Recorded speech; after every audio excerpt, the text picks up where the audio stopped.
Understanding how machines learn from data. When we say machines learn from data, it might sound a bit like science fiction, right? But it's actually a simple process once we break it down.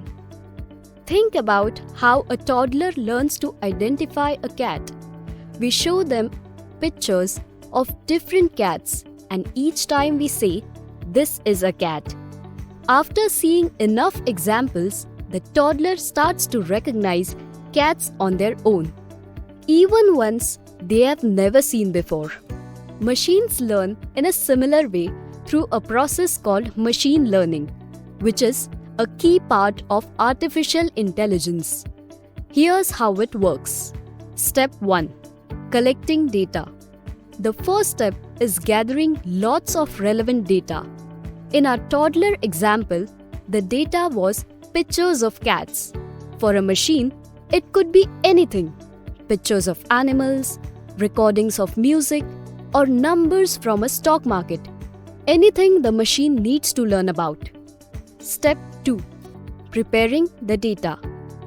This is like cleaning and organizing the data to make it easy for the machine to understand. It's a bit like sorting a box of mixed up puzzle pieces into groups of edges, middle pieces, and different colors before starting the puzzle. Step 3. Choosing a model. Next, we select a machine learning model, which is like a math formula or recipe that the machine will use to learn from the data. There are many different models, and the one we choose depends on what we want the machine to learn. Step 4. Training the model. Now comes the exciting part: training. This is when the machine learns from the data. We feed the data into the model, and the machine uses it to learn patterns and rules.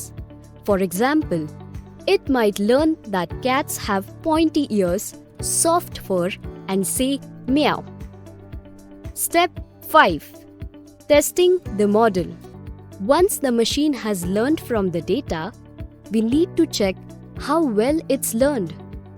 We do this by giving it new data it hasn't seen before and seeing how well it can apply what it's learned. This is like showing the toddler a picture of a new cat and asking, "What's this?" Step 6. Applying the model. If the machine does well on the test, it's ready to use. Now, it can apply what it's learned to real-world tasks like identifying animals in pictures, predicting the stock market, and whatever it was trained to do. Machines learn from data much like how humans do, by seeing lots of examples, learning patterns, and then applying what they have learned to new situations. Now, next time you hear someone say, "Machines learn from data," you can imagine a computer sitting down with a giant book, studying hard, and ranking first in its final exam.